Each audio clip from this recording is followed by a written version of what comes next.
Welcome to the History Slam podcast from ActiveHistory.ca. Here's your host, Sean Graham. Thank you, Adam. Welcome to the History Slam, everybody. I am Sean Graham, coming at you today nearly live from Ottawa, Ontario. And for the past 108 shows, we really haven't talked about anything that I have personally worked on. So today we have something that I've personally worked on. I figured after 108 shows, it was appropriate to finally talk about something because I just worked on a book that is recently released, came out on November the 10th, 2017, entitled Lace Up, A History of Skates in Canada. And I am honored to be joined today by the principal author of that book, Jean-Marie Leduc. Welcome to the show. Hello. Let's talk about the background of this book. So the book is obviously the history of skates, and we started working on this 3.5 years ago, I think. Yes. And you have, as far as I know, the world's largest private collection of skates. That's what I'm told by people in the know, like the Hall of Fame, Speed Skating Canada, which is an international organization with ISU. And I did some showings, did 53 exhibitions, and every time I showed my skates or part of my collection, this is what I was told by people who are in skating or hockey or figure skating for years and years and years. And they all say, we've seen old skates before, but never a collection that shows the evolution of the skates. You have, well, I can't remember the actual number now, 370? 367 to be exact. So that's a lot of skates. And what most people ask me when I tell them about the book and I tell them about the collection is, one, how did he start this? And two, is he out of his mind? Because that's just so many pairs of skates. Well, when I started, it was because my son was in speed skating, and eventually I got to be elected president of the Pacers Speed Skating Club. And having been a volunteer with Winterlude for the past 3 years, I was accustomed to thinking far ahead for Winterlude events. And all of a sudden, I realized after being elected president of the Pacers, I realized that centennial of speed skating was coming up in 1986. So I thought, well, it's nice to have a steak or chicken wings or whatever for a 100th anniversary dinner, but will the people over there or at the dinner, will they know what people skated on 100 years back? And this is how I got the idea of showing old skates from way, way back, and I never thought I'd go that far. So the collection starts organically. It starts small with the small number of skates. Why continue it after that initial run to celebrate that centennial? When I started, I met this man who had been in skating since 1905. He was born in 1895 rather. In 1906, he was a mascot of the Ottawa Senators. And I met him by mere coincidence because I was looking for old skates in an antique store. And the man asked me what I was looking for. And when I said I'm looking for old skates, he said, go and see my uncle. And his uncle happened to be Jack Barber. When I went to see him, I explained to him what I was looking for, and he gave me 4 pairs of skates. So right away I said, okay, these are old, but there's got to be others. And all of a sudden I ended up with 40 pairs of skates, for 48 rather, for Centennial, 1986. And I said, there's got to be more. So I said, if I go to 100 pairs, I'll stop. And eventually I ended up with more because every time I was looking for old skates, I would find different skates, different old skates. So I said, hey, eventually I ended up collecting skates from Russia, from Finland, from Norway, from Netherlands, from United States. There was no end to it. But I kept on going, and all of a sudden I said, enough is enough, and I still kept on until I reached a certain age, and I said, that's it, I got to stop. But you haven't. Because the collection's bigger than when I met you. So you I still added a new pair or a different pair 2 weeks ago. Yeah. So the collection's actually, it's really cool. I've had the opportunity, of course, to see every pair in the collection because we went through and we cataloged the whole thing. But you've done a lot of stuff with it. You've done a lot of exhibitions with it. You've gone on the road and taken it to different places, including maybe most notably the 2010 Olympics in Vancouver. You've also done stuff with what was the Museum of Civilization over in Gatineau. How does it go from centennial of speed skating, small 40 pairs to 100 pairs, to you being invited to go to these large national and international events to showcase your collection? Well, I had two hobbies. I became a designated announcer for speed skating, and with a microphone, I eventually graduated to level 3, which is the top level for announcing. And every time I would be invited to go to a competition as the in-house announcer, first thing I would do is I would go to an antique store and see if they had old skates. Eventually, I ended up with a whole bunch of skates, but they had to be identified. They had to have their own story.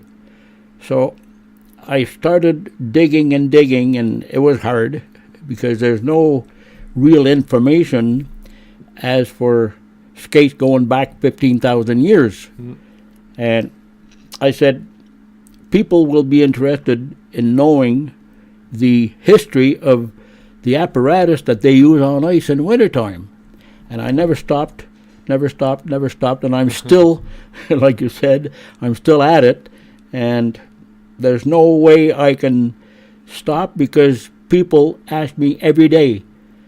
Like the Hall of Fame, sometimes they'll give me a call and call so-and-so, or so-and-so will call me after calling the Hall of Fame. Same thing with Europe. They call me and say, are you the skate collector? So I'm considered an authority, even though I don't like to call myself the authority, because I don't know if someday I'll meet someone who knows more than I do. Right. We argued about this when I first met you, that I wanted to use the word authority. You didn't like that. No, because you never know who you're going to meet in future life. I met an awful lot of people who knew about skates, but not the knowledge that I have acquired through meetings and through travels, or through trips, traveling with speed skating. So you go to an exhibition. How do you decide out of those pairs? Because obviously you can't display over 300 pairs in an exhibition. What is the process through which you decide what you want to display? Most of the time when I'm asked to go with my skates for an exhibition, they will tell me what they want. I remember doing one for school kids from grade 1 to grade 5, and they wanted children's skates, which I happened to have. So I did an exhibition for children. Sometimes they will say, well, we want an exhibition on speed skates only. So I'll have the speed skate, the evolution of the speed skates, or a variety of skates depending on the event. Like in Vancouver, because it was Olympics, they told me that they wanted to show the apparatus itself in all the disciplines, or in all the portions of the sports on ice, whether it's hockey, speed skate, and especially on speed skate, because the organization that had asked me for Vancouver was the Speed Skating Association of Canada. Also, the fact that Canada is an excellent country they have excellent athletes in speed skating. Canada has won 9 consecutive world speed skating championship in relays, which is a record that we'll never see again because of competition. So I had to stress on speed skating for Vancouver Games, but my collection showed all the type of skates, but an accent, more accent on speed skating. Right, and that's what I noticed going through the collection too. There's certainly an emphasis in there on speed skating, but you have hockey skates, you have figure skates, and then you have skates that predate the sports, and they're really just skates to get around on ice. Yeah, I have My oldest pair is bone skates from 15,000 years back. And when I purchased this, the lady said that they were buffalo bones. But when looking at them, I realized that they were not only buffalo bone, but they had been used for skating, because I could see the 2 holes on the front and the 2 holes on the back, meaning that they were used, those holes were used to put in the laces, the leather straps for tying them to their shoes. After this, there's a bone skate from a whale, 2,900 years old. And then there's another one from the 3rd century. And we have to wait until 1452 to see the first metal blade put on a wood stock. So in between, there's always bones and bones and bones. But people are saying, well, how do they skate on bones? As opposed to today, well, I keep saying, well, don't see skating 15,000 years back as we see it today. Think of being on the ice and pushing yourself with a pole, a little like they do in skiing. And the bones were there just to keep balance on the ice so that you wouldn't fall off. And in 1452, someone either in Netherlands or Norway had the idea of using metal to put on a wood stock. That really revolutionized the whole thing of Yes. transportation on ice, because before then, the other thing I think is interesting that you explained was when we're talking about skating on a bone, obviously the motion is different from how you would skate today, and you would also have poles usually to help navigate. So it's almost like a skiing motion that you're using the pole to, like a cross-country ski motion, but you're on ice. Yes. Essentially. That's right. So when they put metal on it, it creates a situation where you can have a lot more control, and you can really get rid of the poles. That's right. That's right. And sometimes using the poles, sometimes a skater would have only one pole. Sometimes they would have 2, depending on the ability, depending on the skill. And eventually, when the metal blade came out, well, the poles took a hole.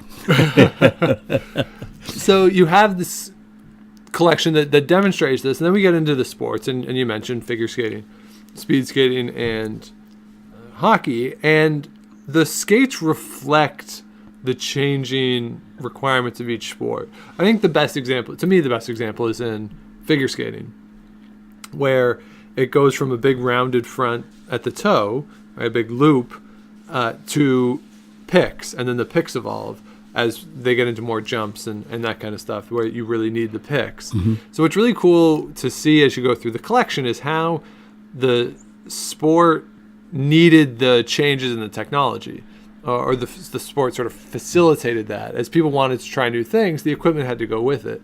And that's something I don't think we think about, right? We talk a lot about athletes being, bigger, stronger, faster than they used to be, but then the skates that they're on, even from 50 years ago, have changed significantly to allow the increased performance that we've seen. The one person who we can say is responsible for the change in figure skating is Jackson Haynes, who was a world champion, and he had skates with no picks. The front of the blade was 45-degree angle from the blade to the boot, and he was a ballet dancer, and he started jumping, but before he had those skates, they were on wood, and there's a curve on the wood stock to allow them rocking. There was a curve in the wood stock and a curve on the blade. And Jackson Haynes, when he started jumping, they realized that something had to be done to improve the skate. So this is how the rounded tip of the blade at the toe was done, and eventually the picks were added, but only in 1886. From 1860 to 1886, they didn't have those picks, and when we see the picks added to the front of the blade at the toe, this is where improvements in the jumps started, and we see what we see today: triple loops, double loops, saltos, but without the picks, that couldn't be done. Right. And so that's what, and the collection really shows that really well, that the need for a pick and then strengthening the pick too, right? The shape of the picks changes Yes. as you need it more. So that's what's really fun. And the same thing happens certainly you love speed skating, and the idea of the clap skate is huge. The short track speed skate, which I didn't realize was noticeably different from a long track skate when we started. Of course, it is extremely different where the blade is located, even the shape of the blade and the height of the blade, all these things that to lay people you'd never know. Well, short track and long track are two different sports, even though they're both on skates, on ice. Yep. They're two different sports because the technique is completely different. And long distance or long track competitions have been going on since 1875, 1880, but short track was done locally or nationally with skates used for long track. And this is why the International Olympic Committee never accepted short track as an Olympic sport, because people were falling all the time. Until Raymond Laberge from Quebec, after retiring from the national team, decided to create a skate specifically for short track. And in 1988, we see the demonstration sport, which is not done anymore prior to Olympic. The Olympic Committee decided not to have pre or demonstration sport anymore. But in 1988, they used Raymond Laberge skates just to show that it was a real sport and people were not falling. They would fall if they slipped, but not because of the skate. Right. And it didn't take very long for the Olympic Committee to accept short track speed skating as an Olympic sport. Now, long track also has its own history. I was in Holland way back in 1983 when I saw at Heerenveen two skaters on the Olympic Oval with two men taking notes as they were going, and I could hear every time they'd go by or every step they would make, I could hear. Well, I couldn't figure out what it was until they came close to me and I saw the clap skate. Well, the clap skate was sold back in 1998, 1986, but people buying those skates thought they were fairly new. But I knew that it existed way, way back, but not with metal, but it was a wood skate, 29 inches long, and it was called river skate, and it's exactly the same principle as the clap skate that we have today. And when I showed this to the delegation from all over Canada at the annual meeting, they just couldn't believe it, because everyone in ISU, as well as the Canadian Championship or Canadian Speed Skating Association, they all thought that they were a recent idea. Well, it goes back 1871. Yeah. They were produced in 1869, but the one pair I have is 1871. And without the clap skate today, you cannot be in contention for a medal on long track. Yeah, there's no way. So this is the interesting part too. I think a lot of people don't really know the actual physics of skating and why clap skates are really good, because the longer the blade is on the ice, the faster you can go. Right? That's why speed skaters try and have really long strides, so that the blade is on the ice for as long as possible, because that's where you pick up speed. Because essentially what happens is that the metal melts the ice, and you have a thin layer of water. So when you're gliding on the ice, it's the friction creates the water, which is what allows you to go, which is why when there's snow, that prevents that from happening. Okay. And you need to clear the snow off so you can have a direct connection with the ice. And that's why clap skates are so effective. And I think most people don't know that. Well, the skate stays on the ice longer than an ordinary hockey skate or figure skate. And this is what, like you say, this is what allows the skater to be faster. And every stride he'll make, I think there's 7 inches more on the ice. 7 inches doesn't seem much, but over 10,000 meters, it's a lot. It's a lot. Yeah. And when they tested these skates, it didn't take very long to realize that the records would be broken. And in speed skating, we know Catriona Le Medone,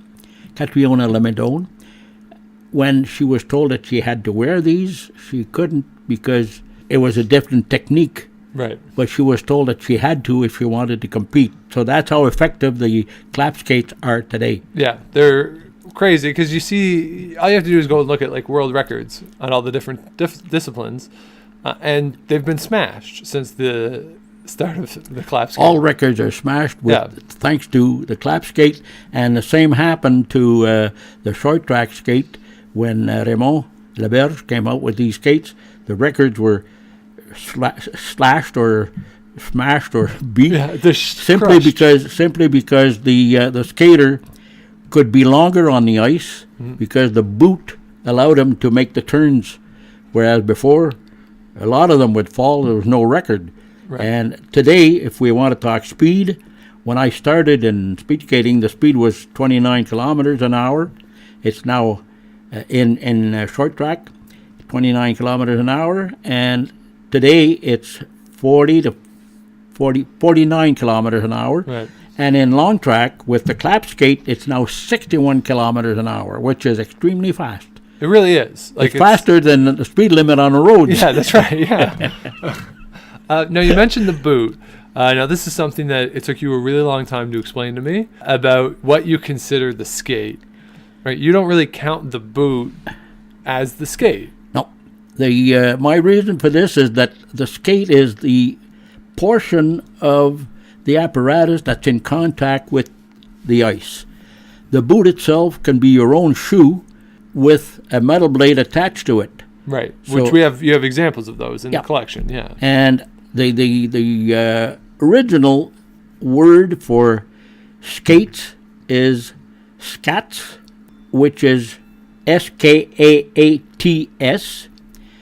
and the original word for patin, which is a French word, is from patte, which is a leg, but it's a game on word. In French, we will buy, let's say a lady would buy a new pair of shoes, and we will say it creates a beautiful patte, which is the leg. Right. But in French, for English people, it's hard to grab, but for French, la belle patte, which it means that the shoe itself or the apparatus creates a beautiful patte, beautiful leg. So when the skates were attached to the foot, people would say a beautiful patte, which was the skate itself, not the leg, but the skate. And the plural of patte is paten, Paten. And with the mixture of civilization or cultures, the word paten became patin, which is the metal portion attached to your foot. Right. But the word never changed, and I keep saying, well, when they created a motor, it was called a motor, or a combustion motor, explosion motor. And when they added the body or the chassis, it was called a chassis. Well, when they put the two together, it would be called an automobile. Right. But when they put a boot on the patte, which is patin or skats, they never changed the word. It should have been changed, and not too long ago, I made a joke, and I said it could have been called in French a bottin, but for boot, and tin for patin. Could have been called bottin, and people laughed. But there was never a word that was added to the language to distinguish the blade itself, which is the skate, to the boot. Right. And the thing in the collection is that I would say most of the pairs that you have don't have boots. That's right. Right. Most of them are or would have been strapped to your boot with leather straps, or there's a lot of them have clamps that are built into the base of the foot plate that you would attach to your foot that way. So a lot of them don't have boots, and the idea of actually selling a skate with a boot on it is a pretty new convention, relatively speaking. But you can still buy your own skates separate from the blade. You can choose your blade and you can choose your boot, and then it'll be put together. Right. So when you buy a patin or skate, that's and then you buy a boot. and then the two are put together. But then, even after they're put together, it's still called a skate. Right. Which is my word, my how would I say, my contention. There should be another word. Yeah. But it doesn't exist. It's not up to me to create a word for it. Yeah, and actually I think so when we were doing the research for this, like I would come over and we would sit and we would talk for hours on end about this. You explained this to me about 10 times. So in the recordings that I have of those conversations, it's you explaining this principle to me a lot and going over it and over again. But let's talk about the book a little bit. And so the book, like we said at the start, it just came out November the 10th. You just got your copies of it this week. You were very happy to finally have it. But take us back to at least 3.5 years ago. Why did you want to write a book? Well, after so many skate exhibitions, every time, maybe 20 years ago, 25 years ago, I was asked to write a book because people would realize that I had some knowledge that should have been put on paper. But I never did it until this man who did not know that I had a skate collection, I met him and he found out, he says, "You got to write a book about this." Mr. Ronald Caza, lawyer. And he pushed me to a point where I said, okay. I made a call at Ottawa University some years back, maybe 4 or 5 years ago. And Dr. Belanger, who I didn't even know, talked to me on the phone. And I asked him if there would be people at Ottawa U who'd be interested in helping me writing a book.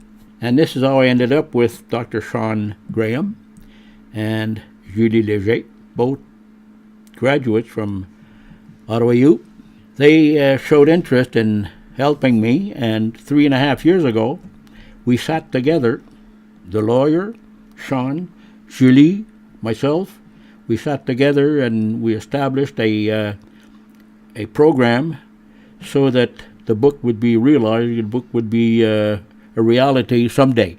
Yes. 3.5 years after, the book is in my hand, thanks to the help I got from Dr.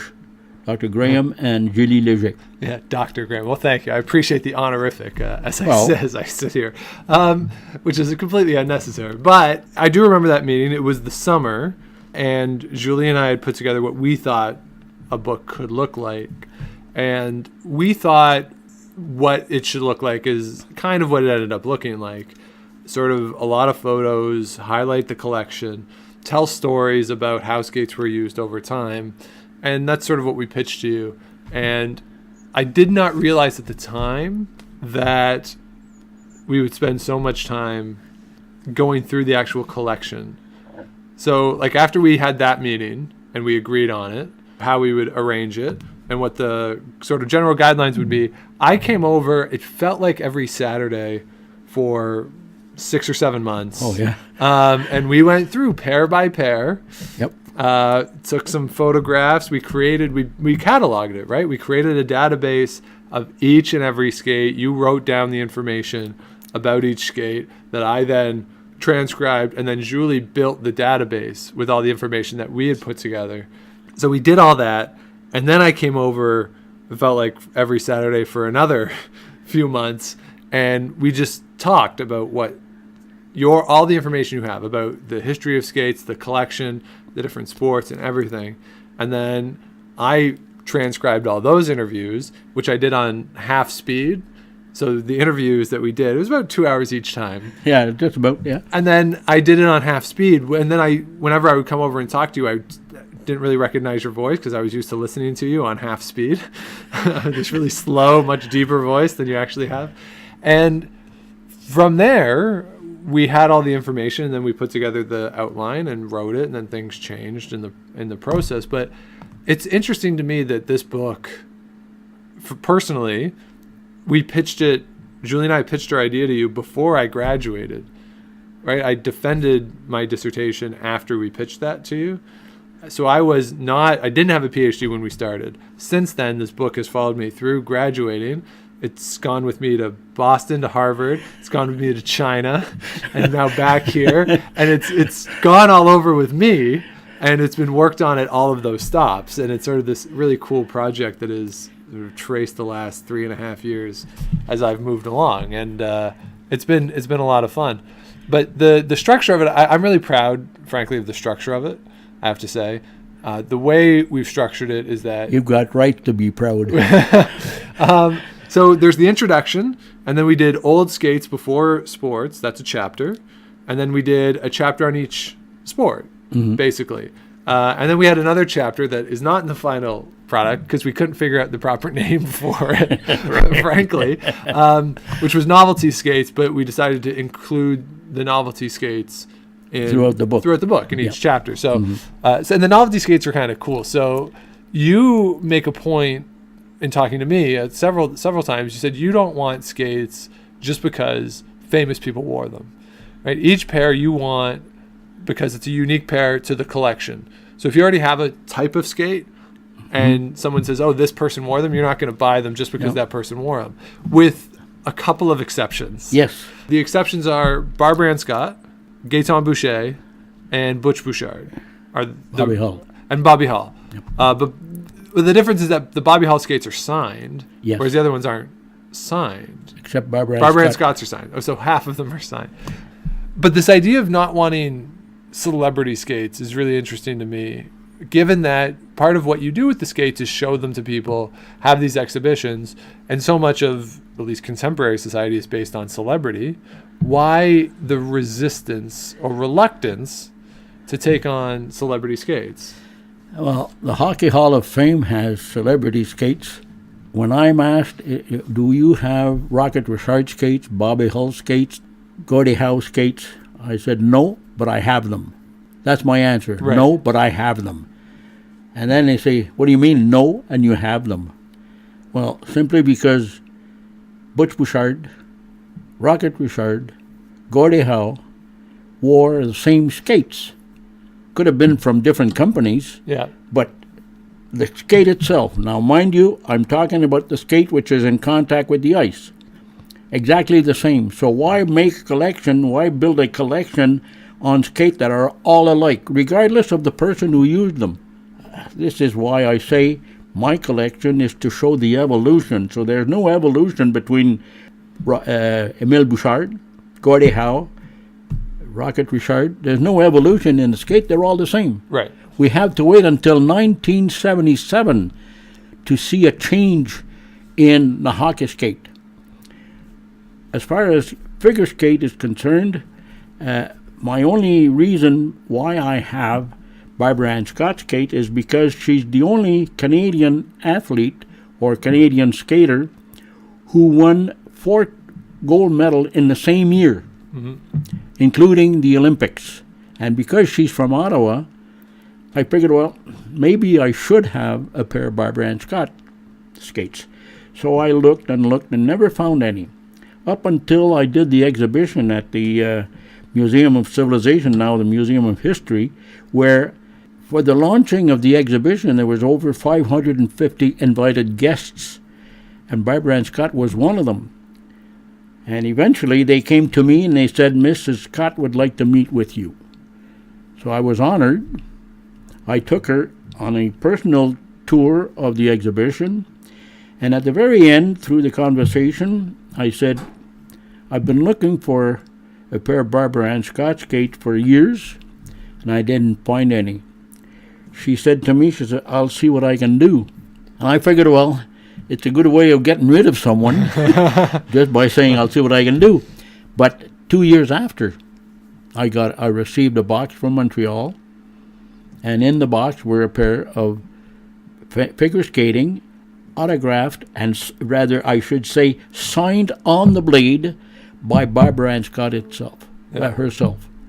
It's a signature on the blade, not a stamping, it's a signature. So I was really honored to see this. Unfortunately, Barbara Ann Scott passed away 4 years ago. I wish I could have said thanks to her, but things are like this, so I appreciate the skates.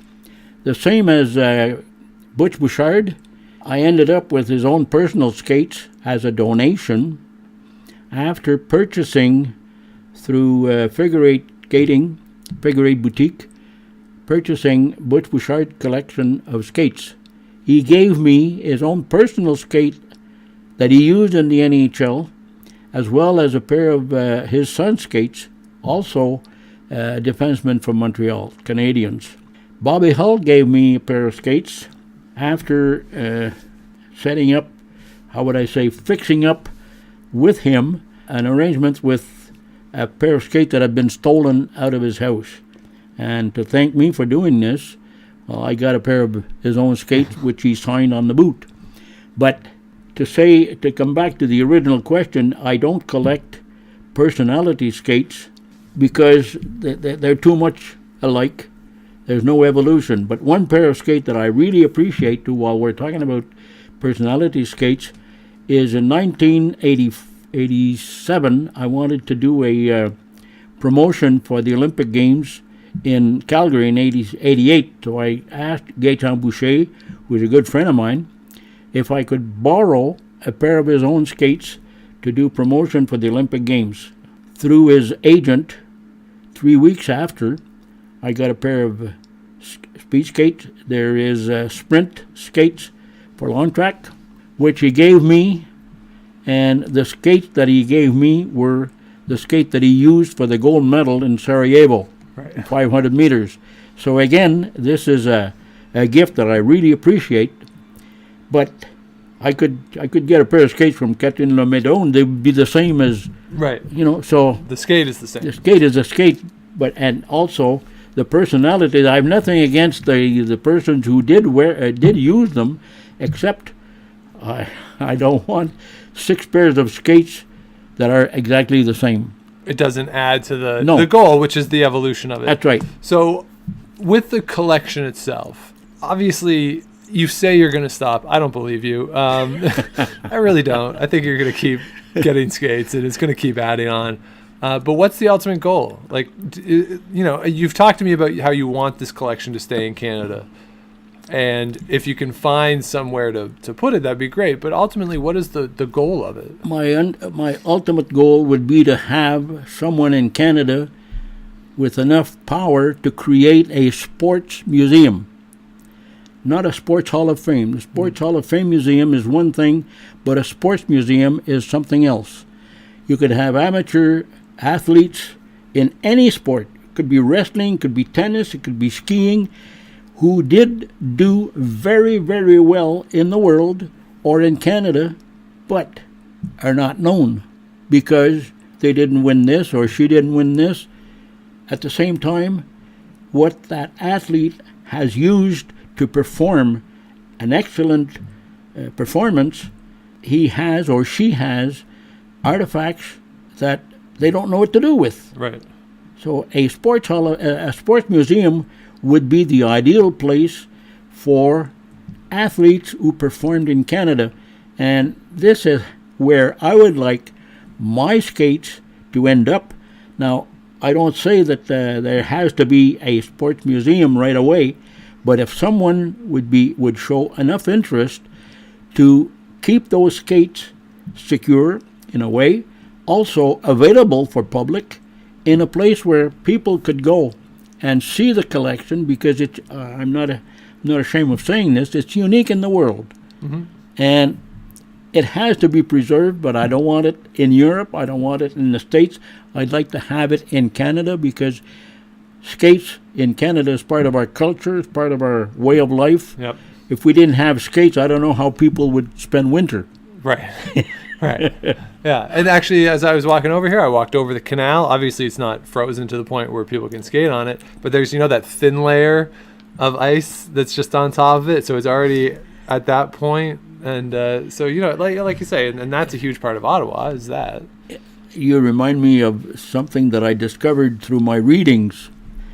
On thin ice, if you went through, I'm talking about the 15th century, if you went through ice, you were a sinner, and right away they would ditch you, they would kill you. Yeah. I'm not afraid of saying the word. You would be killed and buried without anybody knowing about it, but because you had gone through the ice, you were a big sinner. And you didn't deserve to live. That's the thinking way back in the 15th century, and I have a written story about this with the names of the cardinal who went to Rome to have this certified. I think that's in. I can't remember if that's in the book or not. There's a picture of somebody going through the ice, certainly in the book. Yes, it is. It is, but they didn't write the story. The story is not in it, but we see the man going through the ice. Yeah. So the ultimate goal of that, I think, is really interesting, and we've talked about it before. What that could look like, and hopefully the book helps maybe spread something, and that somebody reads it and is inspired, who is capable of doing something. This is my hope. Somebody will read the book and say, "Hey, this has to be protected. This has to be secured somewhere." And I hope that someone will say, "Well, okay, I'm interested in keeping your skates and purchasing your skate or whatever." Yeah. I once refused a huge amount of money for 68 pairs. Now I have 367. But if someone is interested, I'm willing to talk. Well, good enough. And again, so if you're in the Ottawa area, the National Capital Region, on Tuesday, December the 5th at 5 o'clock, we are launching the book. It's been out for a couple weeks. You just got your copies this week. So it's available, but we're doing our big official book launch on Tuesday, December the 5th at 5 o'clock, between 5 and 7 at Johnson Hall at Alex Trebek Alumni Hall at the University of Ottawa. So if you're in the National Capital Region, please do come down on the 5th. I will be there. Mr. Leduc will be there. His whole family will be there. We'll have skates on display for people to see, some skates from the collection. We'll have a slideshow that shows a bunch of the other pairs in the collection.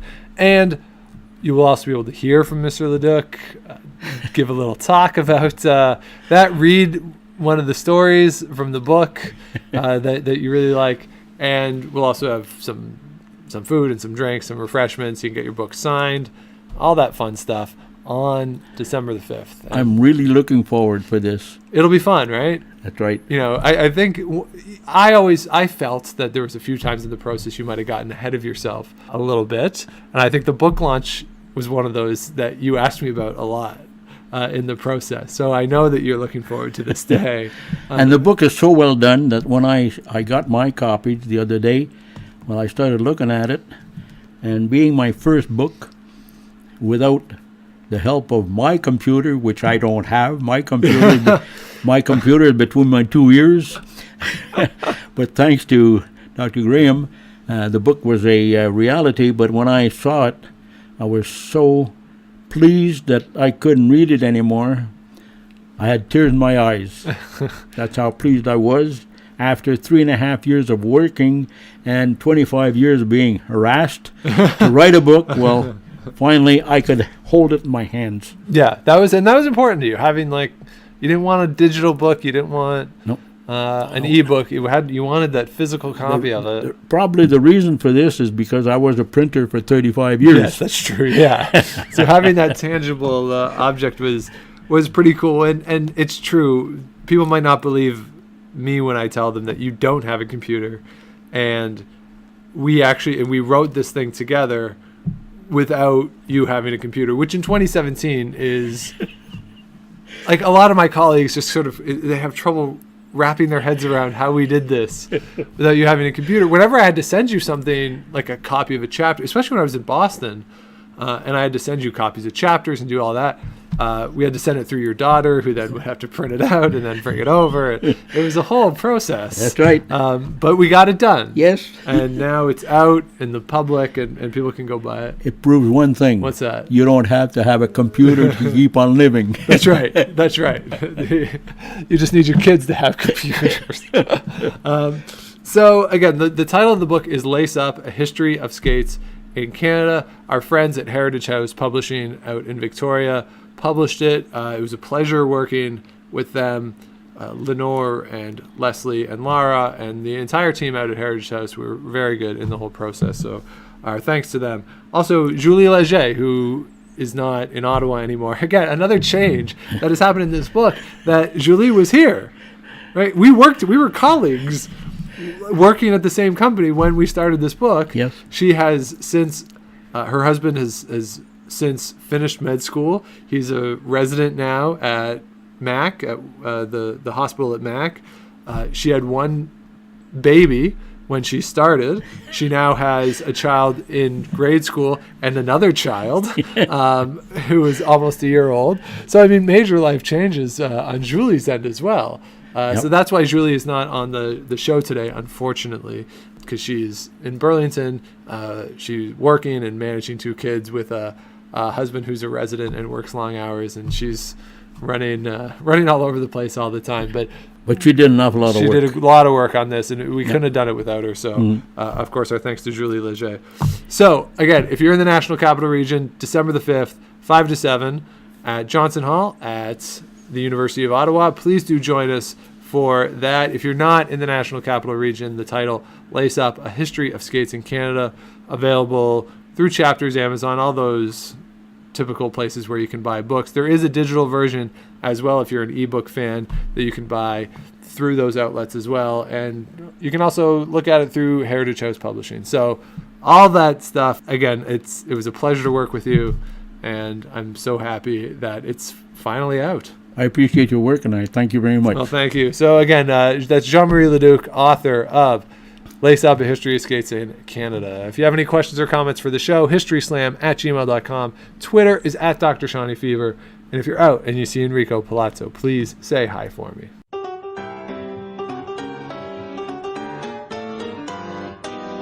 Thanks for listening to the History Slam podcast. Be sure to check out Active History for more features, articles, and be sure to subscribe on iTunes.